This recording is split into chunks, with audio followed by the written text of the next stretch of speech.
Hey, I'm about to sit down with Kurt with Rocky Mountain Hunting Calls. We've got some big changes in their lineup. Two big changes in particular are about their Bugle Tubes. They've done something super innovative that I haven't seen done before. Kurt's going to break it down here shortly and see what is so new and innovative about these new calls. Hey, Kurt, thanks for joining the call today. You bet, Brad. My pleasure. Cool. Yeah, so basically what we wanted to do today is go over some of the new stuff. I say some, but you guys have a pretty big catalog of just new items and some really exciting stuff that we wanted to touch on. So let's break into to the new stuff here. Let's start with the 2.0 versions of the calls. Can you maybe starting, Mini Master, Rockstar, All-Star, Contender, Champ, just how they are in the catalog? Can we go through those and see what's different in the 2.0 version? Well, it's basically a frame thing with us, Brad. Before we made all what we call the TST frame, which was the tone slot technology, right. Which were the calls that, of course, we had with the slot in the dome. And for the life of that call, it was made with two pieces, a basic aluminum frame, flat frame, and then we had an injected molded dome, or the TST dome, slotted dome, that we glued on that frame. And we always knew that there was always just a slight bit of variation in how those calls were assembled, because it's gals and guys at our factory that put those together by hand. Each one of our calls are handcrafted. Everyone's built as an individual call. And what happens with those two pieces is you get just ever so slight variances in the consistency of how they're built. We've never had much for complaints on that. However, we just knew from a manufacturing standpoint, we could make it better. We had the GTP frame we released a few years ago with our own engineered tooling, and we decided we want to do that with the TST.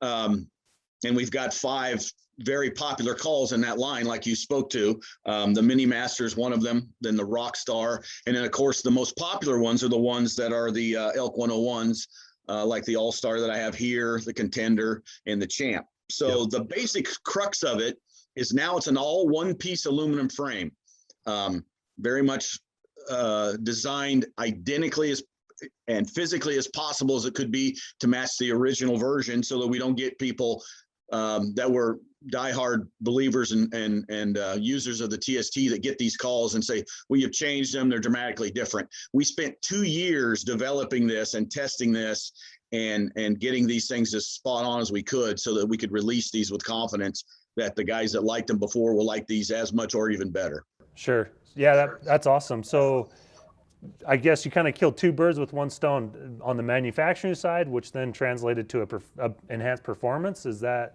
safe to say that the performance was increased as well?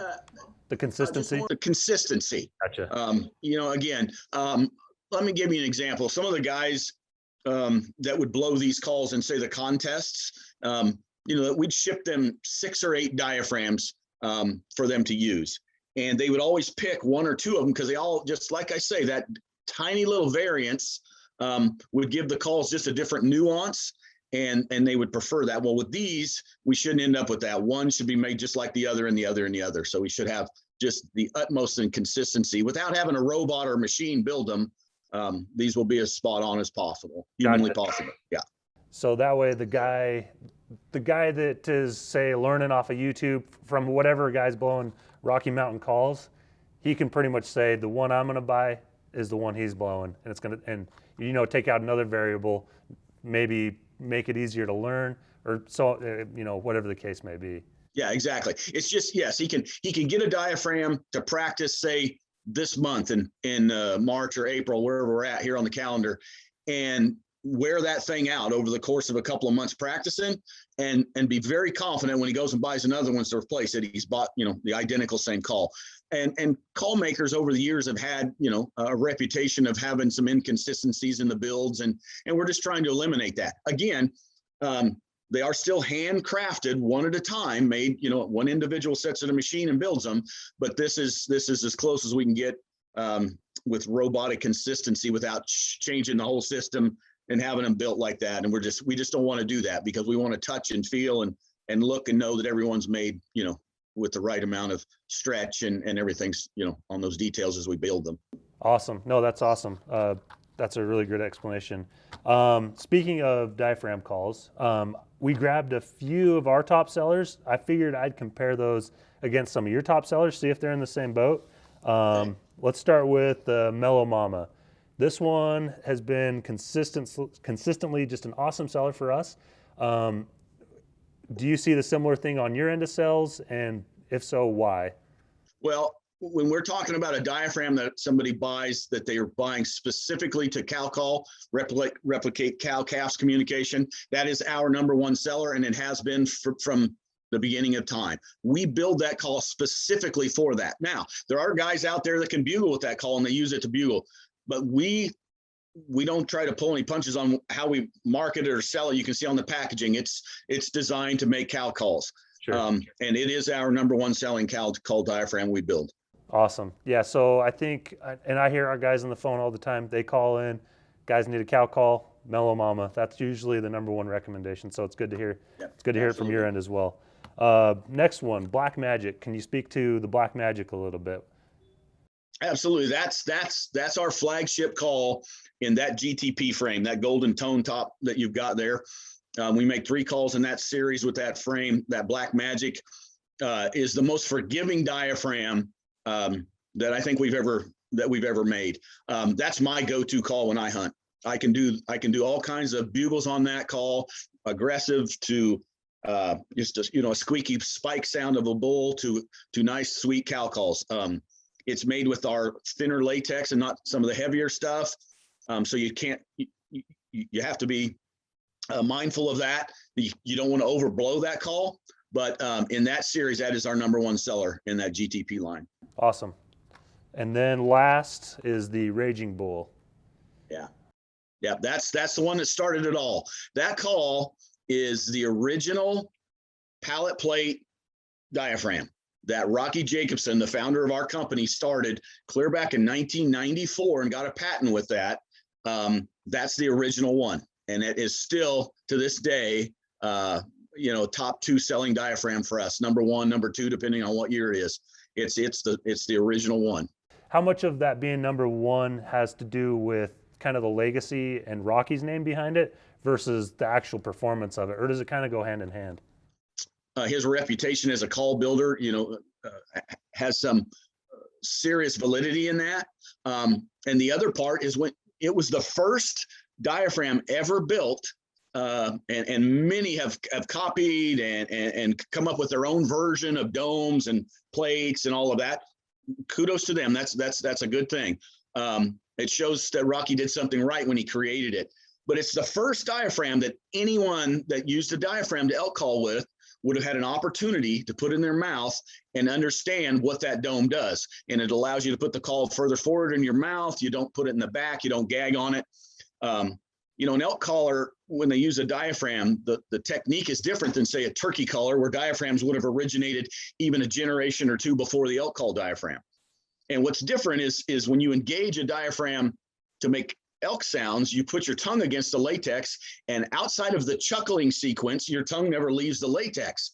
Well, with turkey callers, your tongue is on and off and engaged at different pressures all the time, whether you're yelping or cackling or cutting. It's all in and out and in and out. With an elk call, there's a consistent contact. That dome and the way that seats in your mouth, it all just comes together as a usable utility type of an item that just creates a better, more usable elk call when you're creating those higher frequencies with high air pressure. Speaking of Rocky, I don't have the calls on the table with me, but he's got a series, I guess you could call it, of new calls coming out. Can you speak to those? I have 3 of them right here. So he's got this one he's calling the Raptor. The blue one is called the Elk Slayer, and then this white one he's called the Bull. So Rocky he's always got ideas, and they're almost always good. It's amazing how much stuff he comes up with. But the Elk Slayer and the Raptor are built off of a modified version of our GTP frame.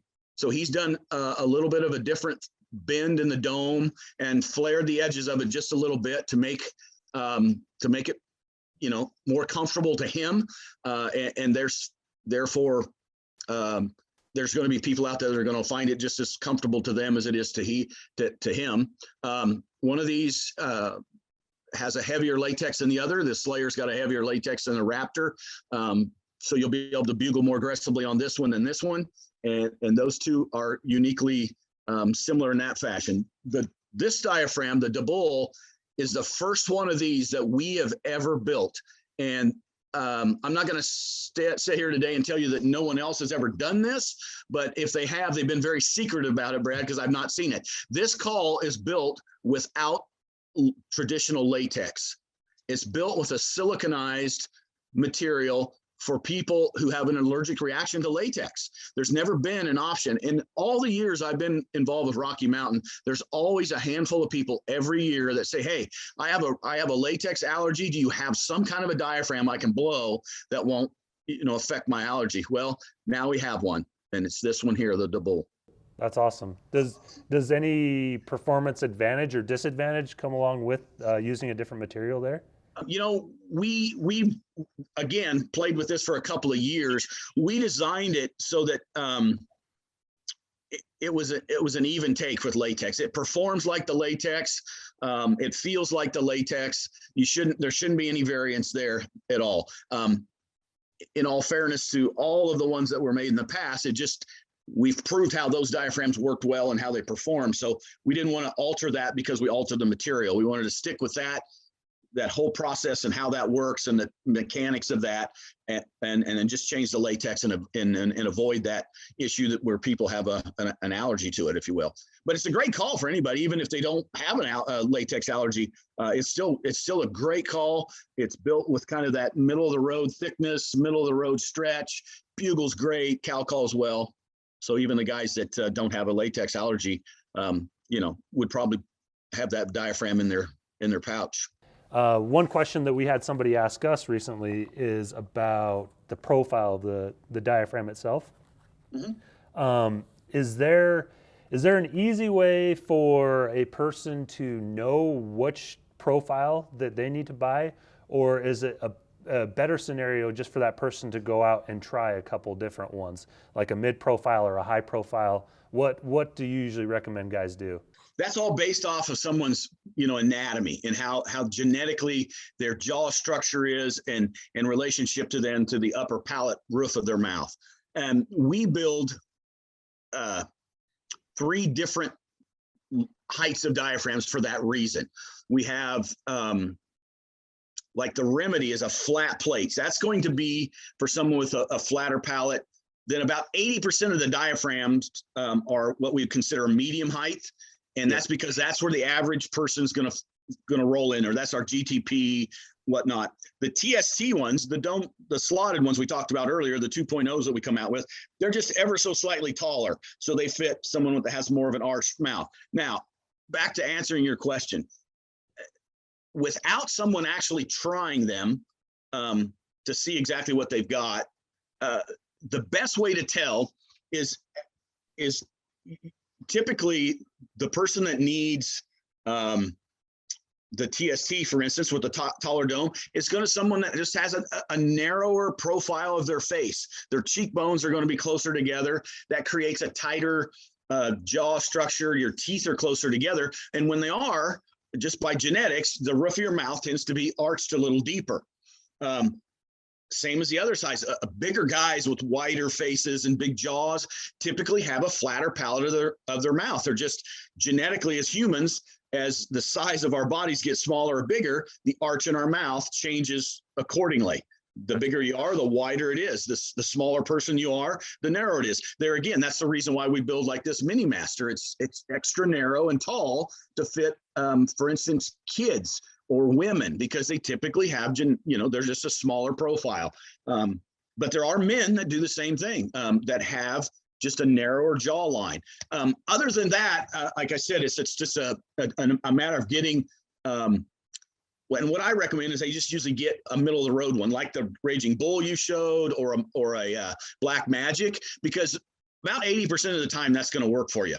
And from there, if you have difficulty with that call sealing, you can then determine whether it's simply not flat enough and you need to go to like the remedy, or it's not tall enough and you're losing air over the top of it, then you would move up to like the TST with the taller frame. Gotcha. No, that's an awesome way to put it. Yeah, I know. I mean, if you've ever gone to any of the shows or the expos, you always see guys blowing on them, and this is usually the discussion that's happening right here is figuring out what the air is doing. Okay, you need to move from this type to this type. So that's awesome information. The advantage we have at a show like myself or any of our pro staff or ambassador teams, they're aware of that. As odd as it sounds, if you're in person with someone, we've done this enough, we can look at your mouth and tell you probably what's going to work just by, like I said, just identifying facial profile and jaw structure. You can usually tell. That's kind of odd. It's not anything we can do on a phone call or anything like that. And there's no real, I mean, we thought, and we're still always in the process of trying to come up with some sort of an identifying kit or an app for a phone or something at some point that would help identify that. Outside of us, your dentist would be the perfect guy to tell you if you have an average size arch or a higher one. And I've had guys, simply give their dentist a call and see what they say. Brad, it really amounts to about a $10 mistake. If you buy the wrong diaphragm and you only buy one to see how it fits, on average, they're about $10. And, so if you look at it from a monetary standpoint, I guess the worst thing you can do is buy one that simply doesn't fit and won't work for you. You're out the $10 and then you shift to one that would fit. Sure. Yeah. Or I guess you could buy, say, a Blackmagic and a Mini Master. That should cover what percentage of people? 90+% of people? Yeah, exactly. Yes. Unless, like I said, and I will say this, I've never met a great big guy that would have ever used the TST. Sure. Because he's just simply his genetics and the anatomy of his body. He's not going to be a big 260-pound guy and have a little tiny narrow mouth. You just don't typically see that. Moving on to some more new stuff. Let's move away a little bit from diaphragms. And I think what we are most excited about, what everybody, once they learn about it, is going to be most excited about, are your new Bugle Tubes. So yeah, let's break into those. What have you done new that I think will change pretty much the industry, so to speak? But can you touch on the new Bugle Tubes? Absolutely. We have two of them that we've come out with based around a couple similarities and then some differences. The first one I'll talk to you about is the one we're going to call the Little Big Mouth. And it is a downsized Bugle Tube. It is replicated from our Wapiti Whacker tube, but it's 25% smaller. So we have, engineered drawings of that Bugle Tube. We just reduced them down by 25% and to create the tooling and whatnot. And we come up with a smaller Bugle Tube. This is one right here I have with me. It's 25% smaller. But the most unique part about it, Brad, is it's built out of aluminum. It's not plastic. So it's going to be, it's probably going to remind somebody, to be truthful, as silly as this is a heavy duty aluminum beer bottle, if you will. It's that size, the diameter. It would be the same size diameter as like a water bottle or a soda can. That's that size when we've reduced it 25%. But the other thing that we did, we're so always trying to make sure that we're doing the best sound quality. And we have the vet system that we use, the acrylic mouthpiece with the spring. That's part of this Bugle Tube. So like I said, same as our Wapiti Whacker, except it's built out of aluminum with this. Now other people are going to say aluminum, that's heavy, it's whatever. Brad, this thing weighs 9 ounces. Yep. 9 ounces. Our plastic full-size tubes weigh from 9 to 12 ounces. So there's no compromise in anything as far as I'm packing something heavy, none of that. We put a nice sleeve on it. You don't get any metal sound out of it, like if twigs stick it or anything. But the reason, I'll go into the reason for the metal.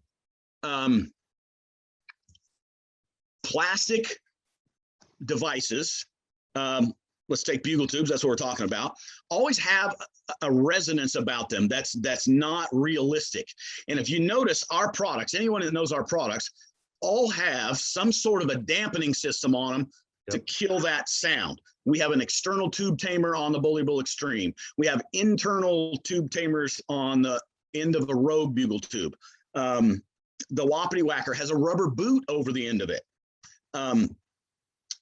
These metal tubes don't have that sound.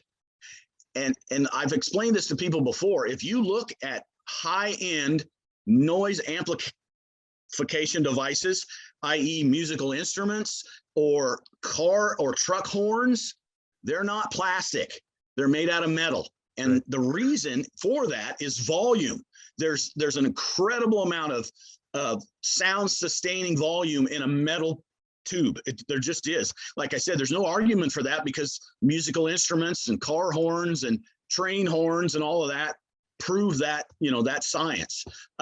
So that's why we went after it. We wanted to create a smaller tube that was just as loud as the big tubes, but didn't sacrifice the sound quality or give up any features that way. And that's what we come up with the Little Big Mouth. That's awesome. Have you stacked that? So the Little Big Mouth, have you stacked that side by side with the standard bigger tube, plastic tube? What performance differences are there? Is it going to be the same, a little bit different? Volume wise, the Little Big Mouth will be louder decibels by a couple, and we tested that, than a full-size plastic tube.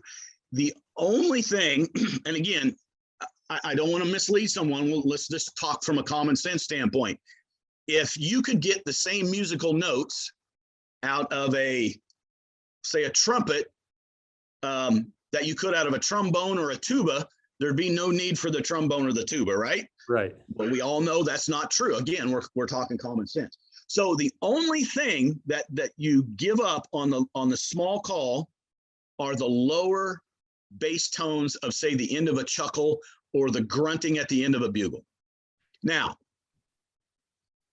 I personally wish that wasn't the case, but it is. But here's the reality. Anybody that's hunted elk, they understand that the sound that trips that bull's trigger on any given day and the parts of your bugle that you're doing that replicate the authenticity of a bugle and you get that bull mad are the higher frequencies. You can go chuckle and you can do your things and you can get bulls stirred up. But when you want to get him as mad as you get him and he fires back at you and he's ticked off, what's he going to do? He's going to challenge bugle you. That's a high screaming, aggressive note. So that's why I don't feel like we're sacrificing anything when we talk about a bugle tube as a tool to get an elk to respond and come in. Now, if the bass and all that depth is what you want, well, then when we start talking about the second tube, we answer that question. But with the Little Big Mouth, if we talk about, and I said, all honesty, if it gives up anything, it's just that lower frequency at the end of a growl on your bugle or the depth of a chuckle. And will that fit in like standard water bottle pockets on your pack? Or? Absolutely. I carried one of these around the entire elk season this last year, and I just stuck it right in my backpack. And on the right hand, I'm a right-handed guy, stuck it in the right-hand side of my backpack where the water bottle would go. I had the water bottle on the other side because I packed my bow if I don't have a sling in my left hand because I'm right-handed, and it was always there, and stuck it right back. It fits perfectly right in a water bottle holder. Yeah, that's enough to sell me right there. So I mean, we'll still sell it with a lanyard and all that if a guy wants it, but it simply will just fit in your water bottle holder. Cool. Yeah, let's then what's the bigger tube you spoke of? So the bigger tube is one that this is a Rocky Jacobson creation. He calls it the Bull Basher. It's a full-size tube, but it's a hybrid tube. So the big end of this tube is just the portion of, like we spoke about, our Wapiti Whacker or Bully Bill Extreme. It's made from the same type of tooling system, a blow mold system that we make that out of. Now the other end of this is metal. It's like the Little Big Mouth. So you get about 7 inches of the metal in the beginning, and you finish with the plastic. So what he's getting, we get the advantage of the volume and the intensity of the volume with the metal, finish it out with the plastic to get the depth. Rocky's a 4-time world champ, one of the best elk callers that's ever lived. And he's picky about all those nuances, and he didn't want to give up any part of that. So he sticks with these bigger tubes, these tubes that are 18 to 20 inches. His decision was to put the bigger bellow on it and just use the plastic that we've always used. to dampen that plastic, again, we'll go back to that little bit of a ring or that different tone you get out of the plastic. We just put a rubber boot on the end of it like we do the Whoppity Whacker problem solved with that overtone, if you will, that over ring that you get with plastic. Now, one other feature of this call that's very unique. We talked about the vet system. You know, that's an acrylic mouth with a spring that helps with the volume, much like the resonance in a piano string or a guitar string. Once the sound goes through it, it vibrates and replicates that sound. That's the premise on how that works. With this bull basher, Rocky wasn't worried about volume because we got the big tube.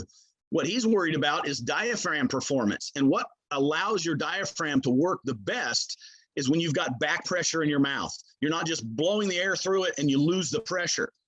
Well, to create that, he come up with this new device that he calls a splitter. And this is a helical shaped aluminum cross-hatched piece that goes in this mouthpiece. And what that does, the best way I can describe that is if you just made shaped your mouth like a whistle and you blew air out, there's very little resistance. But if you took your hand and you start to move it towards your face as you blow, you get within an inch or so of your mouth, you start to feel that air backing up inside your mouth. Gotcha. That backup of air is what we call back pressure. That back pressure inside your mouth is what allows you to make that diaphragm perform at its best, because now there's resistance in your mouth. You've built up this pressure in there. And so all that tongue pressure that you use is more effective when you've got pressure in your mouth. Well, this splitter device does that. It resists some airflow in the beginning to create that back pressure, but you don't lose any volume or anything because now you're still blowing into a bigger, 3.5-inch diameter, 20-inch bugle tube.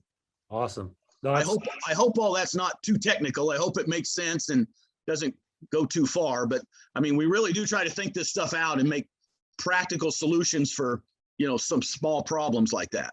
No, that's awesome. That's awesome science to and kind of Rocky still being, kind of the brain behind a lot of this. And, how long since he came up with his first call and he's still innovating is pretty awesome. Yeah. And we try to keep him busy. We keep him thinking. He's always got ideas. Some of them they're practical and we can bring to market, and other ones we're still trying to figure out if we can do with it. So I think there's still stuff to come in the years to come from some of his ideas, but these are some of them that he's gotten, on the forefront of his brain and stuff we put together in the last couple of years on some of this stuff to release it here in 21. Yeah, it's super cool. And now I think just to round out the last of the new product, you have some external calls that are coming down. I don't have those with me. Do you have the little flirt and the on fire? I do. I apologize. The little flirt that I grabbed is a prototype that we've got. This is a very small call, as you can see. This call, when it's finished, will be black and orange. It'll be a black soundboard, an orange barrel, and a black rubber cap on it. This little call is just barely 2 inches tall, and it's a 1/2 inch in diameter.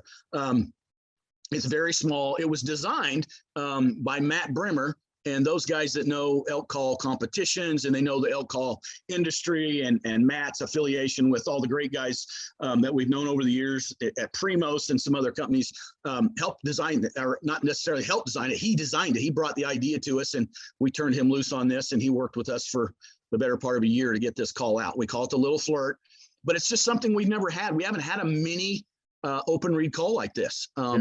And there was a need for this for us in our line to finish it out.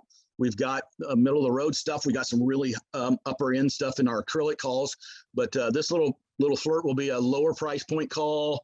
It sells for retails less than $15, and it just makes a sweet little cow call that's just miniaturized like that. Yeah, that's it. Every time I see actual someone holding it, I was like, man, that's so small. Like, there's no reason really not to have one, just because it's so size and weight efficient. So that's awesome. Yeah, and it's made off the same kind of technology, that we've used before with a single reed and the curved soundboard so they don't stick and all that same stuff that we've done with some of our other ones. But there's some thickness things and some tolerances inside this that Matt was adamant about that we come up with when we built it. So that this is all the kudos to him for helping us with that. Wow, super cool. And then the on fire call. Yeah, that's another. This is an on fire right here. It's an acrylic turned barrel with a very small opening on the end. And another unique feature is it is I don't know if you can see that, but the reed actually has a notch in it. Yep. So again, this is under Rocky's signature series. It's on fire. A part of his line he's introducing in 21. This call actually has a more of a gap inside the soundboard and wedge area as well that gives this reed a little more freedom than it would on ones that pinch tight. All of those things combined, this kind of gives us a really mellow, less abrasive, full-size open reed call. Part of that comes from the fact that it's pinched down to this small opening, and the other part is the way Rocky designed the reed with a little notch in the end of it. But it'll just be one that would be kind of middle of the road for us. Like I said, we've got like the Voodoo one and the Seducer we make in partnership with the RMEF. But this call here will fit kind of in between that and say where we are with the Temptress and now the Little Flirt and a couple of those that we make for Steve Chappell. We downsized the lanyard on these so they're not as bulky. So guys that carry a couple of them, they don't get a bunch of stuff around their necks like waterfowl guys do or something like that. So a couple little features changed there to just make it more convenient to carry.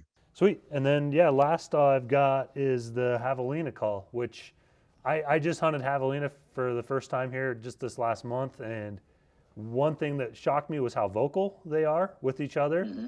So yeah, kind of if you could speak to the Javelina call, and I think it's kind of a growing species that guys are now going after. So unfortunately, there's only just a few states in the U.S. we can hunt them in, and then of course Mexico. I've hunted them a couple of times. I myself was in Arizona this year. I was lucky enough to draw a tag, and there was a group of us down there hunting. And I did again. Javelina are just like anything, turkey or deer, or whatever, or I'm sorry, elk, or even a deer for that matter. You're not going to call one in every single time you call to it, but right. When you do, it turns into one of the craziest hunts in the world. What our Javelina call is it's basically just a form of a distressed predator call. I apologize, I didn't bring that with me, but we come out with the Atomic 13 series in the aluminum Predators last year. This would be replicated down towards that. The size of it is very similar to like our little raspy one. It just has a different voice in it for a different pitch to get the Javelinas all fired up. But what you're doing with Javelina, typically on those, you're just replicating a sound of hopefully a young Javelina that's wounded or distressed or something. And what that's doing is it just kicks in the herd mentality and they all come piling in to see what's going on. Well, as luck would have it, if that happens, then obviously you're going to get a nice close shot with them. Javelina are unique to hunt. You don't typically with them like you would an elk, say, or a critter that you're calling to blindly where you don't see them. Javelina, it's much more successful to use a call once you've located them, and then you can see how they react and you call to them either it's not necessarily blindly, but like unbeknownst to them, all of a sudden this distressed sound comes from wherever and tries to get them. Or another incredibly effective way is when you bump them, you can call them back. A lot of the Eastern turkey hunter guys learned years ago that in the fall when you hunt turkeys, they're really flocked up. You can go in and crash a flock of birds, sit down, and call those birds back to you. Very similarly, you can do that with Javelina in the same situation. If you bump a group of them, you just sit right down and you call with one of those and they'll come back. And then, like you said, that's when you get to realize how vocal they are.